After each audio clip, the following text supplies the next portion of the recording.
Hi, good morning, good afternoon, good evening. Wherever this video finds you, welcome to Text. I figured I owed y'all this because I meant to cover this Friday. I wanted to cover it Saturday, and so I'm covering it tonight because me calling myself wanting to cover it Monday, I probably won't get a chance to because this is the Trump administration. So I'm gonna cover this now. So Ron DeSantis is trying to cancel property taxes. Let's get into it. Extremely ambitious. As much as people hate Ron DeSantis, I mean, his policies, he's ahead of Trump. Remember when they were running for president, when the Republicans had their candidates, I said if Ron DeSantis mirrors what Trump is saying, he has a shot. But the thing about it was that he couldn't do it. He is unfortunately a governor. That's the highest he'll ever rise as a governor, which is fine. Everybody has their lane. Ron DeSantis' lane is being a state governor. That's fine. But what he's doing in Florida is fantastic. He got rid of he got all that gay crap out of the schools. He did away with squatters' rights. He's trying to bring the insurance back, and now he is looking to cancel property tax. So let's get into it. Goal here in Florida, and that is to eliminate the property tax. Well, that's where it's at right now, a conversation and growing debate that would take a constitutional amendment being proposed and passed by 60% of voters. This is pinching people.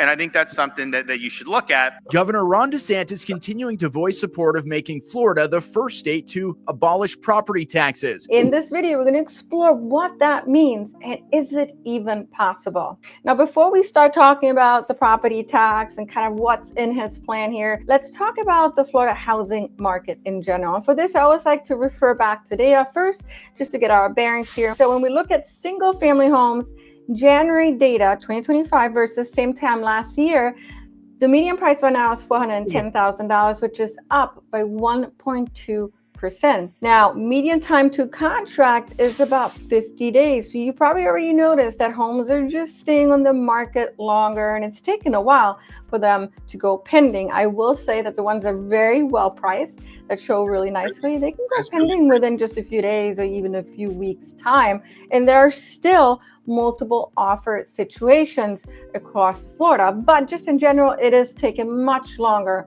for a home to go pending. Months of supply for single family homes is over 5 months right now. So there's been a spike of inventory in January. We'll have to see if, the inventory that's come to the market is actually selling through, but absolutely months of supply is going up. In a balanced market, I would say here in Florida, it's probably around 5 to 6 months. If inventory level continues to increase, we should see the prices coming down in the single family home category. Now, the story is going to be a little bit different for the condo market. And for that, we're going to pull from townhouse and condos data. It's kind of lumped together in Sunstat, but a big portion of this is going to be condos.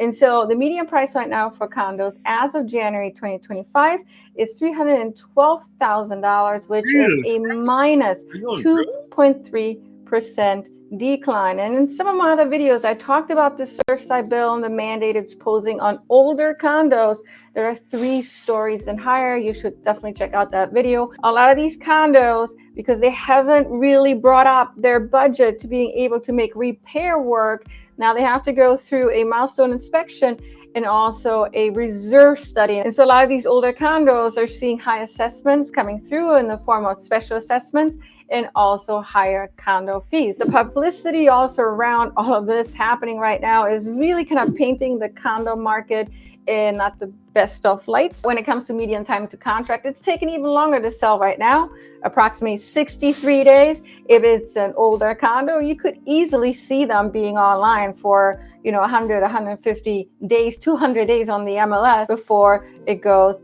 pending, if it goes pending. Now, months of supply is 9.1. So there's a huge pileup of condos. It's an opportunity for somebody who knows what they're doing in the condo market. The homeowners insurance crisis is also slowing down demand for Florida living because it's getting really expensive to carry homeowners insurance on a home, especially an older home. And so on average, a homeowner is paying approximately $10,000 to insure their home here in Florida. Now, there are going to be more affordable options, especially when you're looking for homes that are further removed from the coast in an X zone and new construction homes. I keep saying this in my other videos, and that is, it's not impossible to get homeowners insurance for $2,000 on a new construction home. Of course, it depends on the dwelling coverage, but what I'm trying to say is it can get much more affordable. But most of the homes are not going to be new construction, so the average cost when it comes to homeowners insurance right now is about $10,000. Approximately 15 to 20% of homeowners right now in Florida are self-insuring, which I think is a big mistake because, gosh, don't you want to sleep at night knowing that the summer season is just around the corner and hurricanes are just a way of life here in Florida. It may not happen every year, it may not happen every 2 or 3 years, but it'll happen again. And you would want to make sure that your property is safeguarded, your investment that is. The Florida government, headed by Governor Desantis, is looking to stabilize the homeowners insurance crisis, reduce the rates that have gone so high. Just recently, because homeowners insurance got so high that a lot of insurance companies just left Florida. I mean, the insurance was ridiculous. Just like in California, the insurance is ridiculous. That whole wildfire situation, before all that jumped off, the insurance situation was ridiculous. It had nothing to do with winds. It had everything to do with forestation, the maintenance of forestation, and also what was going on with the water wells in California. So a lot of because there was no water in the wells and they refused to clean up the forestation, a lot of insurance companies left California because they were high risk. Same thing going on with Florida. They were high risk. So a lot of insurance companies left Florida. But now Ron DeSantis, through legalese, is making it more affordable for people to have homeowners insurance by making the reason for insurance to come back to the state profitable, a reason for them to come back. So let's go.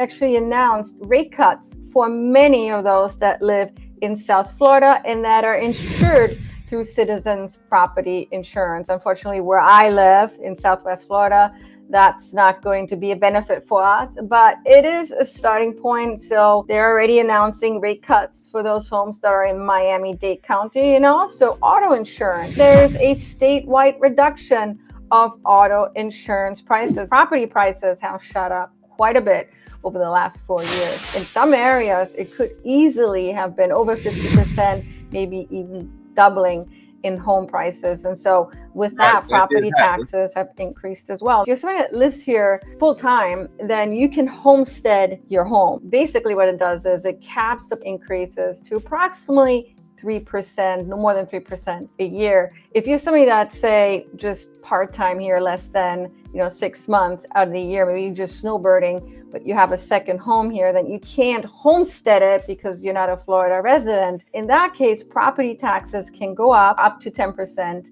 a year, estimated. Let's go back 4 or 5 years. That could easily have been an increase in property taxes for some of you by maybe 10, 12, 13%. If you're somebody that's coming new into the market, this is going to differ depending on the location in Florida. But here in Sarasota, where I live in, we would go with approximately 1.1 to 1.2% of the sales price. And now if there's CDD fees lumped into it, like there are in Lakewood Ranch or in Welland Park, which are master plan communities in our area, then you would maybe factor 1.4% of the sales price or 1.5%. So you're going to want to talk to a local agent, whether you're interested in Miami or Orlando or Colorado or wherever, in Tampa, Sarasota, to better understand what the property taxes are going to be for the sales price of a home. They're going to give you a good estimation for budgeting purposes. When it comes to eliminating the property taxes, one of the main questions to ask is, how does Florida make money? And how much of the money that Florida makes is actually property taxes? That'll give us a better idea of what has to give if property taxes are going to get slashed, and what types of people are going to benefit from it and what types of people are probably not going to benefit from this. So most of you probably already know when it comes to personal state income tax, there are none here in Florida. And that's one of the reasons why a lot of especially high earners love moving here and living here and working here, because they can save a lot of money. And so instead, the state relies heavily on sales taxes, tourism, corporate taxes, fees from businesses and residents. Now, property taxes are one of the major revenue streams for the state here in Florida, but they're collected on a local level, and the money typically becomes major funding for things like school districts, municipalities, and counties. So let's break down the general revenue for Florida just a little bit more. So we got sales tax, which is 6% in Florida, and then whatever local governments want to charge in terms of additional taxes. Florida makes a lot of money through tourism. Unsurprisingly, this is a go-to place here in Florida, partially because of the warm climate. Wait, I know y'all saw that. Hold on. I know y'all see this, right? Y'all see this, right? Like, chick, what? I'm sorry, what's covering the sunbeams? What are you? This is Florida? But now she's getting into the real part of the video. I mean, she went into the technical side, which that's fine. But now she's into the real stuff, with the real meat and potatoes as far as why you're here. So let's get into it. But why, man, come on, chick. What are you doing? What are you doing? There are kids. There are kids in this water. There are kids here. What are you doing?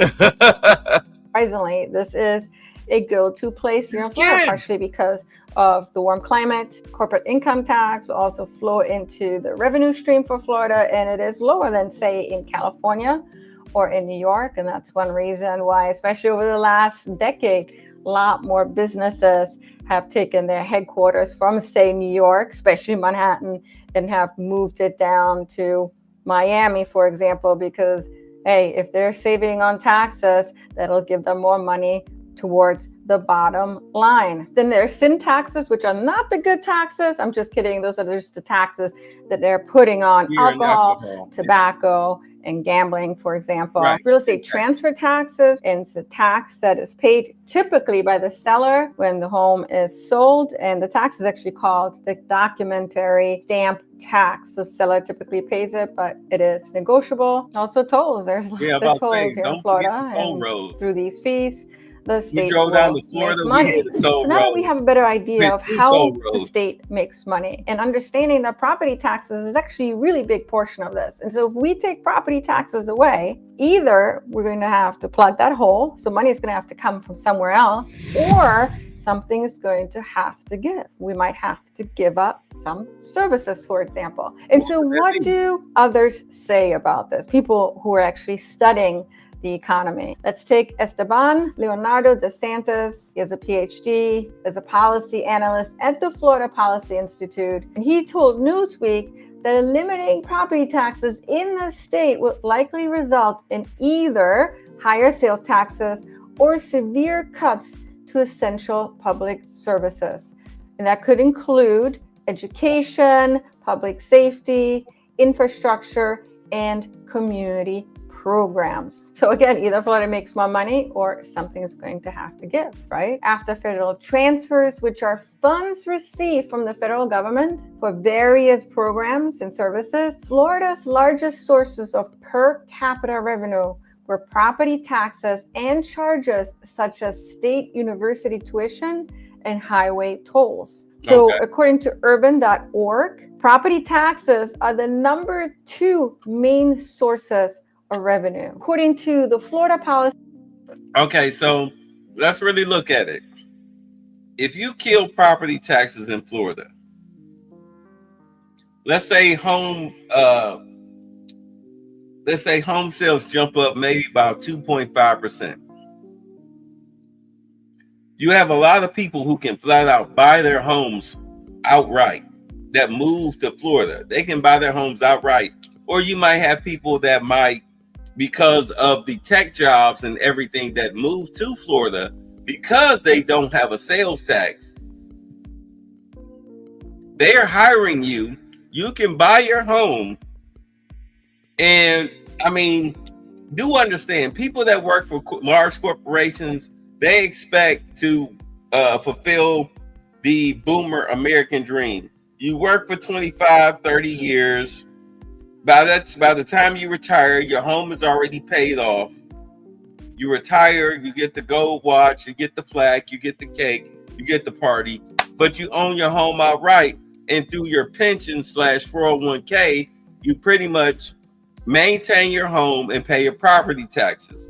But now in Florida, if you kill your property taxes, when you do the whole gold watch, plaque, cake, whatever, after 25, 30 years, you no longer owe property taxes. You're just collecting your Social Security and you're paying your basic bills, your utilities, and your food. All right. And of course, your homeowner's insurance through your Social Security check.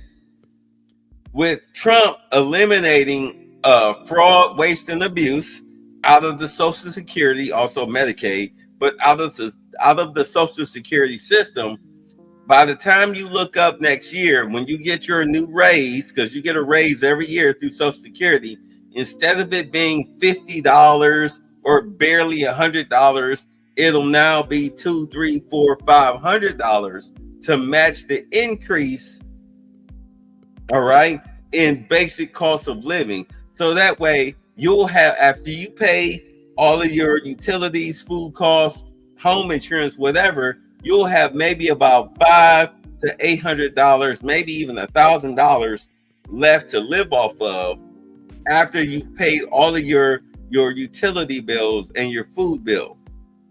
So therefore, you'll have more money to play with as a senior, especially if you don't have property tax, thus making Florida the ideal place to live because no property tax.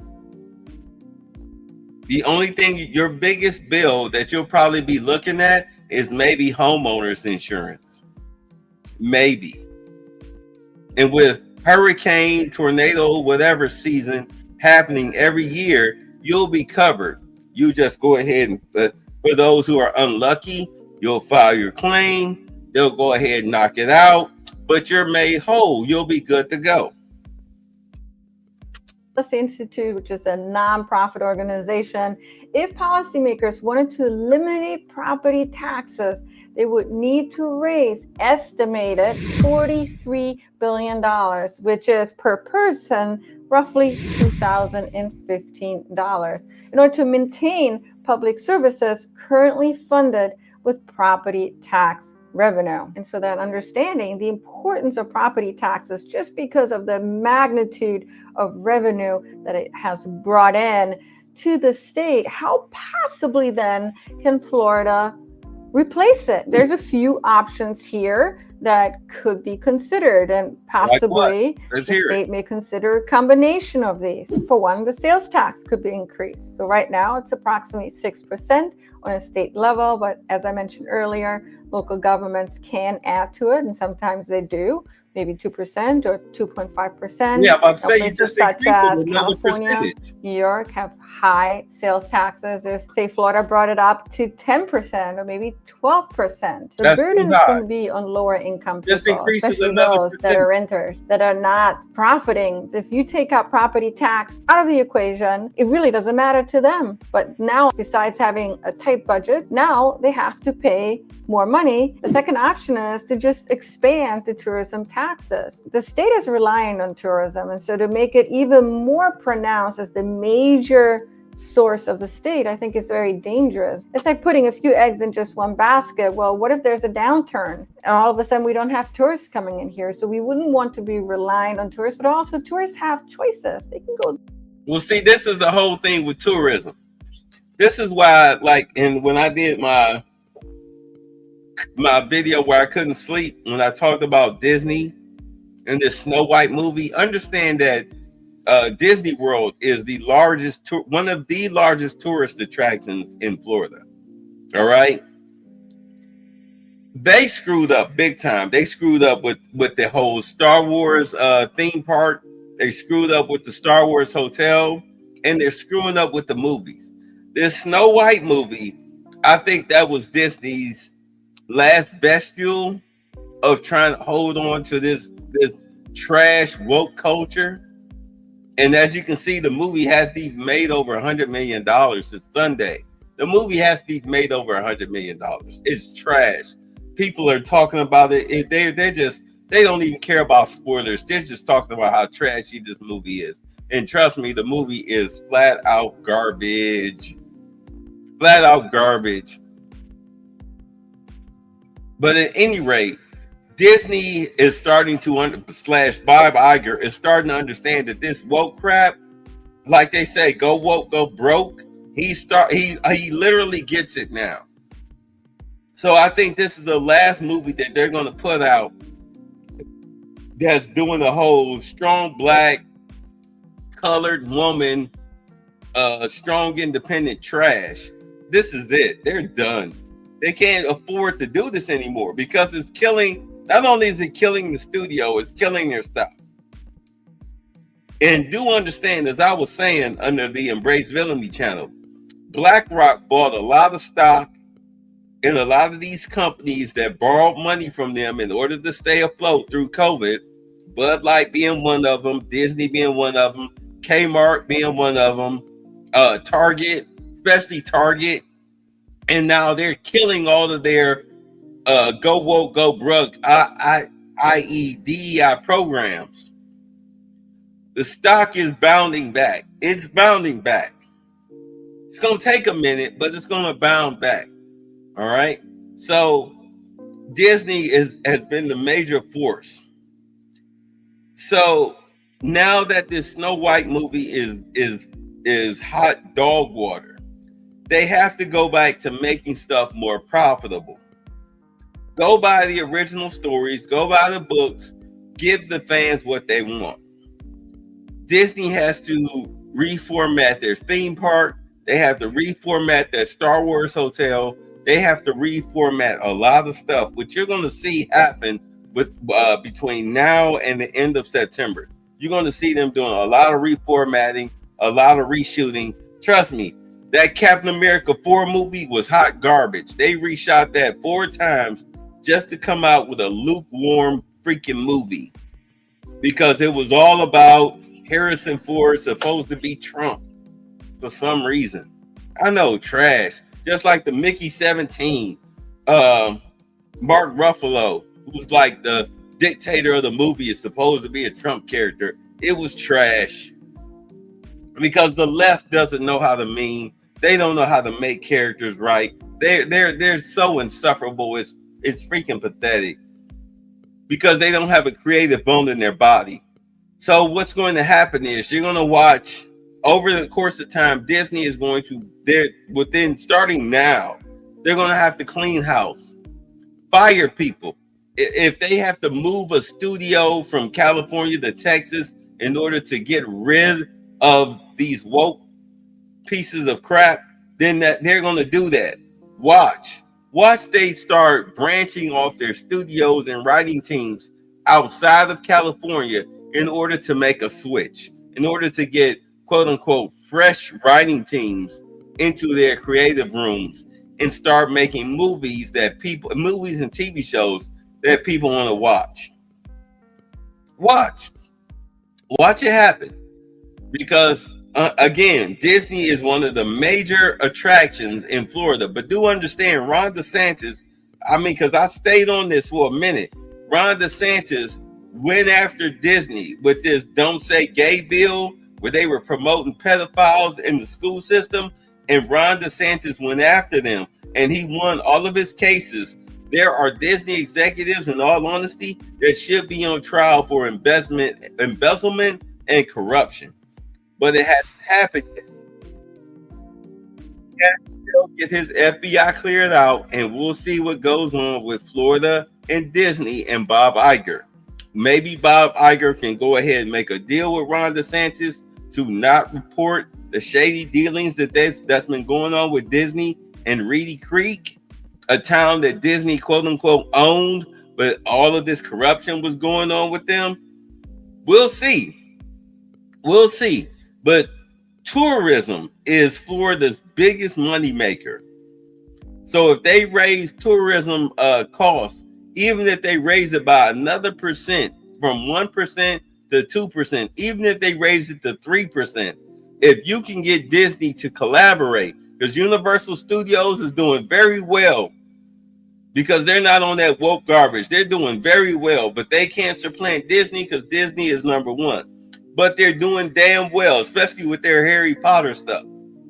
But if they can get Disney to flip over, then they can go ahead and put Disney back in their tourism bucket and show everything that's going on. Not to mention, you've still got the Dolphins, the Tampa Bay Buccaneers, and the Jacksonville Jaguars. You still got three major NFL franchises that are able to keep cities afloat simply from the tax revenue that they make off of the sports overall, especially because gambling is also legal in Florida. So being able to be able to compensate from loss of property tax revenue, they can easily make that up. All they have to do is just increase the prices from anywhere between $1 to $5. Vacation other places. Georgia, South Carolina, California for Disneyland. There's just lots of beautiful places, not just in the US, but in the world. And so we wouldn't want to make it too expensive here. The third option is just taxing corporations more. I'm a fan of this because corporations make a lot more money, but it has to be done very carefully. Right now, the corporate income tax is roughly 5.5%, where, for example, in California, it's estimated 8.84%. So it's higher in California. And that's one of the reasons why many businesses are... Yeah, but the thing is, a lot of corporations in California are leaving. They are leaving because of the quote unquote progressive laws there, where criminality is run rampant. So a lot of corporations are leaving California for two places, Texas and Florida.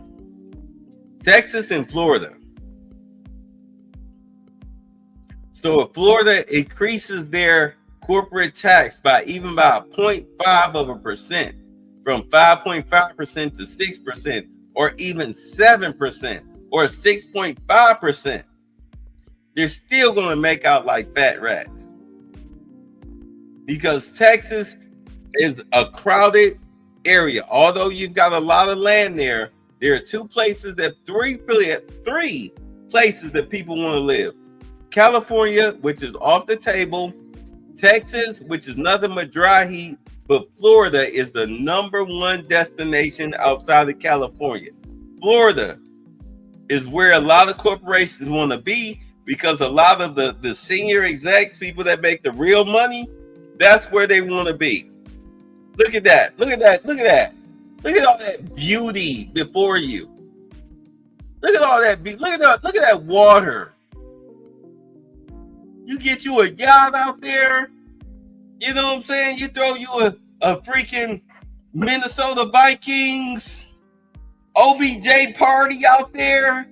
You know, get you a Meghan Markle down on her luck yacht, girl, down in the cabin somewhere, trying to earn $200.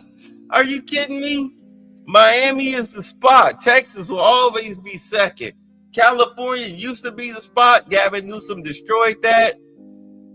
New York is cool, you know, as far as like if you're into hookers and drugs. But if you want hookers, drugs, and sunshine and sales, you take your butt to Miami. You take your butt to Miami, where the crime is low and the fun is high. You get rid of the sales tax, trust me, the corporations will come there because they'll see it as a trade-off.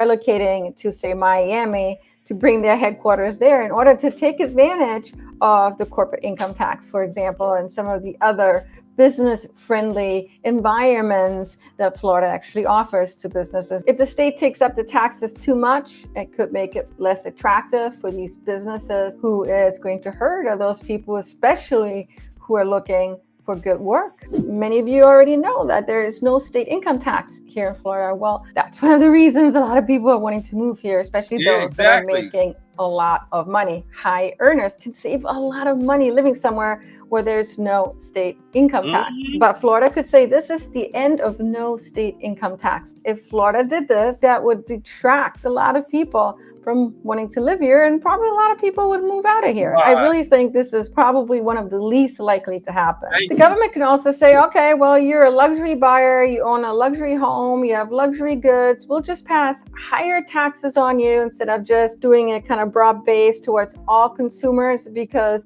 you're making more money so you can afford to pay more. I think this is going to be not a popular option. I think what's going to happen is, let me tell you something.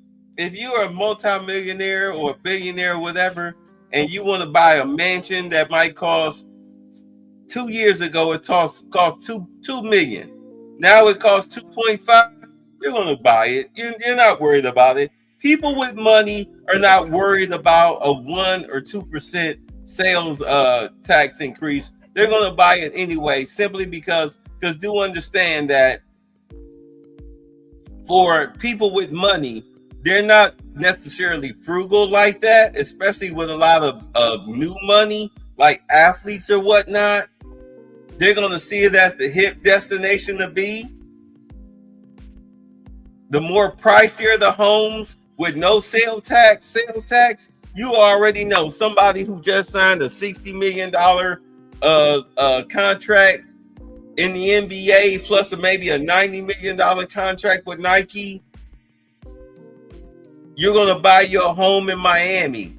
That's going to be your party house. You're going to buy it flat out because you have no sales tax.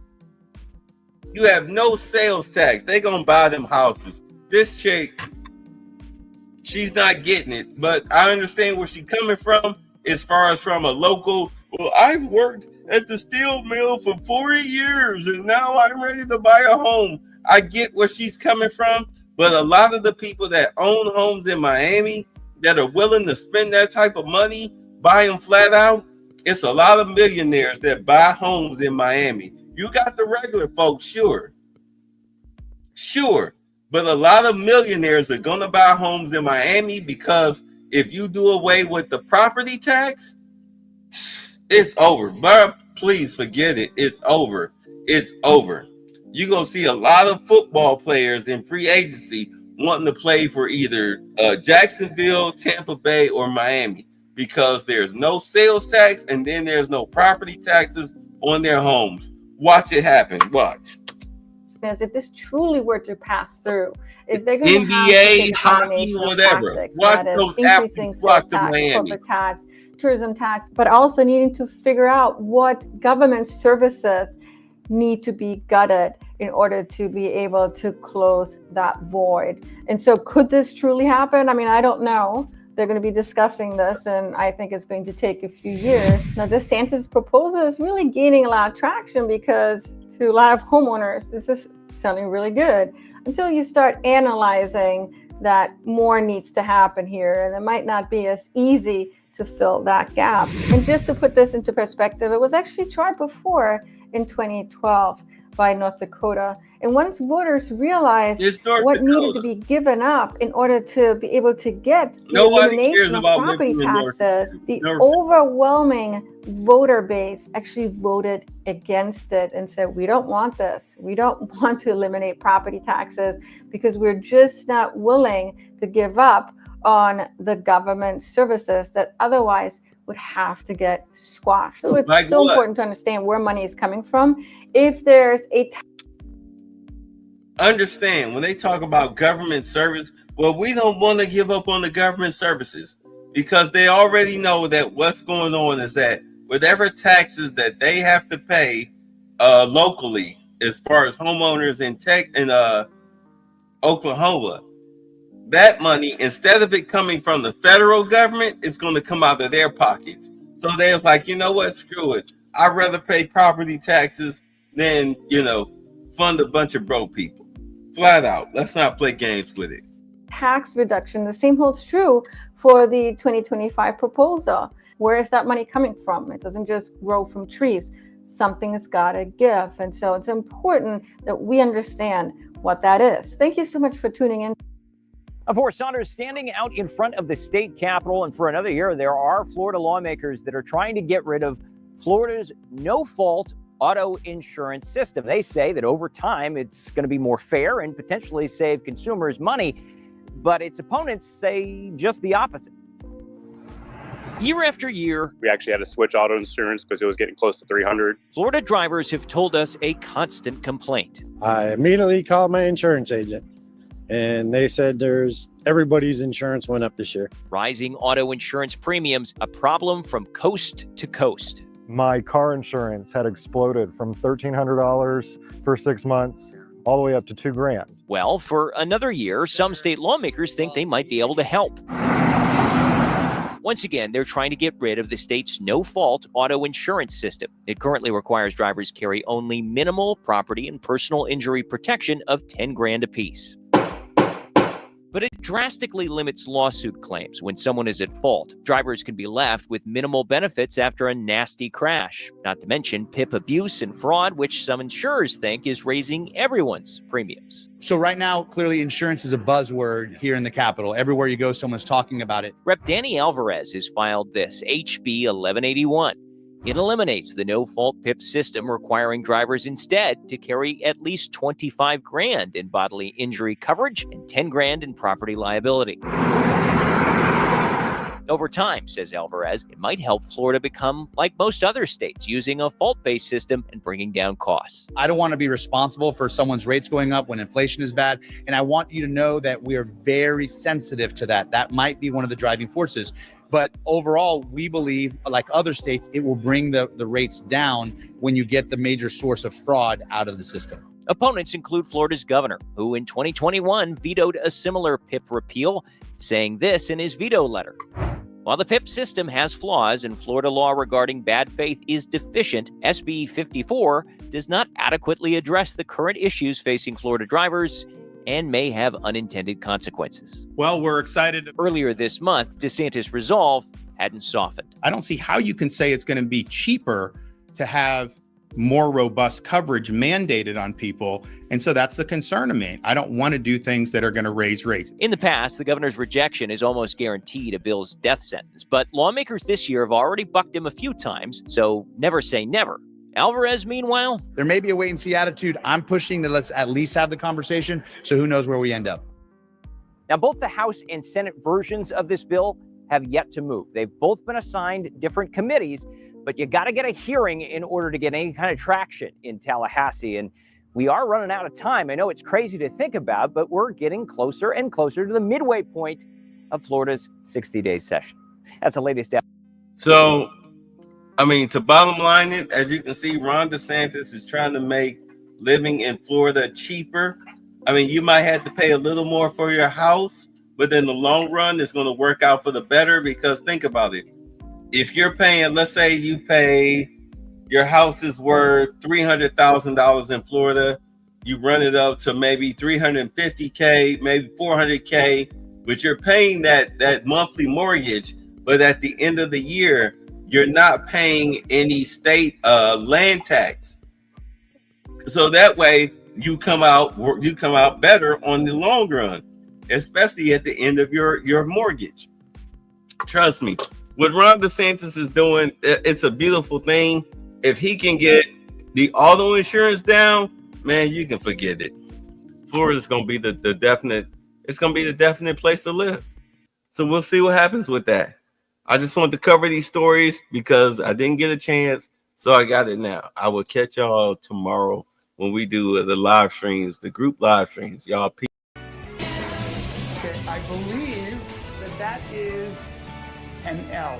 It is, in fact, an L.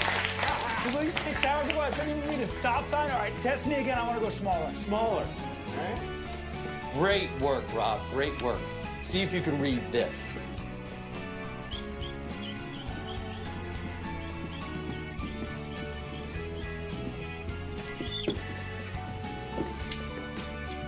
you're fired. And in case your ears are fucked, get the fuck out! And the next person I see juggling, tap dancing, or baton twirling, or doing any other circus-like tricks will join him, all right? One strike policy applies. Now get back to work. God damn, that felt good.